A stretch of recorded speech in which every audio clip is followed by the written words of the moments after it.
Episode 40 एक ऐसी भावनात्मक यात्रा है जो रिश्तों के भीतर की दरारों, प्यार की गहराई और आत्मसम्मान की आवश्यकता को बहुत सादगी लेकिन गहराई से पेश करता है। ये सिर्फ एक कहानी नहीं, बल्कि दो इंसानों की आत्मा की आवाज है, आरव और श्रुति की, जो एक दूसरे से प्यार करते हुए भी एक दूसरे से बहुत दूर हो गए हैं। एपिसोड की शुरुआत एक बेहद शांत लेकिन भारी सुबह से होती है। पिछली रात की बहस के बाद दोनों अपने अपने कमरे के कोनों में सिमटे हुए हैं। घर की हवा में एक अजीब सी ठंडक है, जैसे दीवारें भी रो रही हों। आरव, अविनाश मिश्रा बिस्तर पर बैठे हैं, आंखें खुली हैं, पर वो कुछ देख नहीं रहे।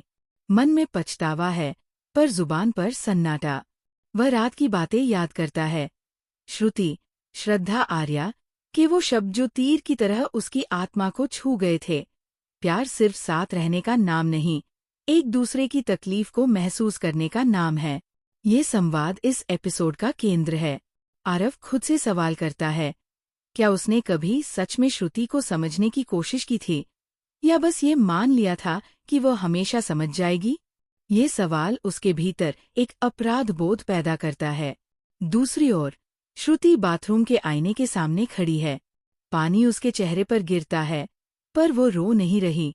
उसकी आंखों में आंसू नहीं, बस एक थकान है। एक ऐसी थकान जो दिल के भीतर से आती है। वह खुद को देखती है और जैसे खुद से कहती है, कब तक मैं अकेले इस रिश्ते को उठाती रहूंगी? श्रद्धा, आर्या का ये दृश्य बेहद सशक्त है। बिना किसी संवाद के उन्होंने स्त्री की चुप पीड़ा को जीवंत कर दिया है। जब दोनों एक ही कमरे में होते हैं, तो भी दूरी महसूस होती है। आरव धीरे से बोलता है, श्रुति, हमें बात करनी चाहिए। वह बिना उसकी तरफ देखे जवाब देती है, बातें तब होती है जब सुनने की इच्छा हो। अब तो बस औपचारिकताएं रह गई है। इस एक वाक्य में पूरी कहानी समा जाती है। प्यार खत्म नहीं हुआ, बस संवाद मर गया। दिन का दूसरा हिस्सा आरव के ऑफिस में बीतता है, जहां वह कुछ भी काम पर ध्यान नहीं दे पा रहा। उसके सहकर्मी उसे समझाने की कोशिश करते हैं, पर वो हर आवाज में श्रुति की गूंज सुनता है। वह अपने फोन में उनकी पुरानी चैट पढ़ता है। मत भूलना, मैं तुम्हारा सबसे अच्छा हिस्सा हूँ। वो लाइन पढ़कर उसके होंठ कांपते हैं, आंखें भीग जाती है। श्रुति घर पर अकेली बैठी है और उसकी नज़र दीवार पर टंगी शादी की तस्वीर पर पड़ती है। उस तस्वीर में दोनों मुस्कुरा रहे हैं, पर अब वही मुस्कान किसी दर्द की याद बन चुकी है। वह फोटो को उतारती है, साफ करती है और अलमारी में रख देती है। ये दृश्य किसी प्रतीक की तरह लगता है, जैसे वो अतीत को सहेज तो रही है, पर उसे अब अपने आज पर हावी नहीं होने देना चाहती। शाम के समय दोनों का आमना सामना फिर होता है। आरव बहुत कोशिश करता है बात शुरू करने की, पर श्रुति के चेहरे पर जो थकान और मजबूती है, वह उसे रोक देती है। वह कहती है, मैंने बहुत कोशिश की, आरव, हर बार तुम्हारी खामोशी को समझने की, पर अब मैं खुद को समझना चाहती हूँ। आरव उसे रोकना चाहता है, पर उसके पास कोई जवाब नहीं। उसके आंसू गिरते हैं, पर श्रुति अब उन आंसुओं में डूबने के लिए तैयार नहीं है। वह सूटकेस उठाती है। आरव उसके पास आता है, उसके हाथ पकड़ता है और कहता है, तुम जा रही हो तो मैं क्या करूं? श्रुति धीरे से अपना हाथ छुड़ाती है और जवाब देती है, खुद से मिलो, आरव। शायद वही तुम्हें मेरा जवाब भी मिल जाए। ये संवाद सिर्फ एक स्त्री की बात नहीं, बल्कि उस हर व्यक्ति की आवाज है जो किसी रिश्ते में खुद को खो देता है। जब श्रुति दरवाजे से बाहर जाती है, उसका दुपट्टा दरवाजे में अटक जाता है। आरव धीरे से उठकर उसे निकालता है और कुछ पल उसे थामे रखता है। उसकी आंखों में दर्द है, पर उस दर्द के भीतर एक रोशनी भी है। उम्मीद की कि शायद ये जुदाई अंत नहीं, एक शुरुआत है।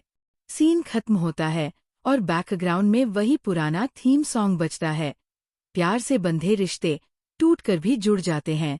ये लाइन दिल को छू जाती है। निर्देशन की बात करें तो निर्देशक ने हर फ्रेम को भावनाओं से भरा है।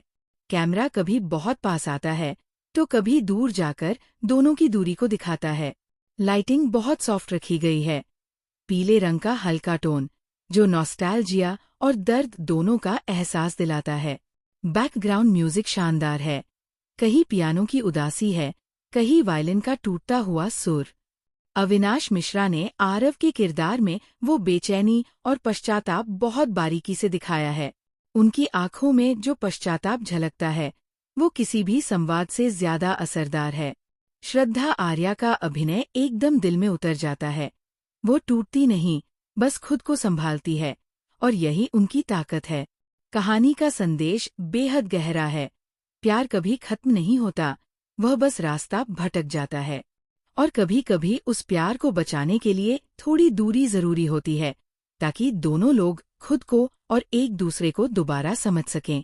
एपिसोड 40 ये सिखाता है कि रिश्ते हमेशा बड़े इशारों से नहीं, बल्कि छोटी छोटी समझ और ईमानदारी से टिकते हैं। और जब वो ईमानदारी टूटती है तो प्यार भी घायल हो जाता है। पर अगर दिल में सच्चाई बची रहे तो टूटी हुई चीजें भी फिर से जुड़ सकती है। ये एपिसोड खत्म होकर भी दिल में गूंजता रहता है, जैसे कोई मीठा दर्द, जैसे किसी पुराने खत की आखिरी पंक्ति जो कभी भेजी नहीं गई।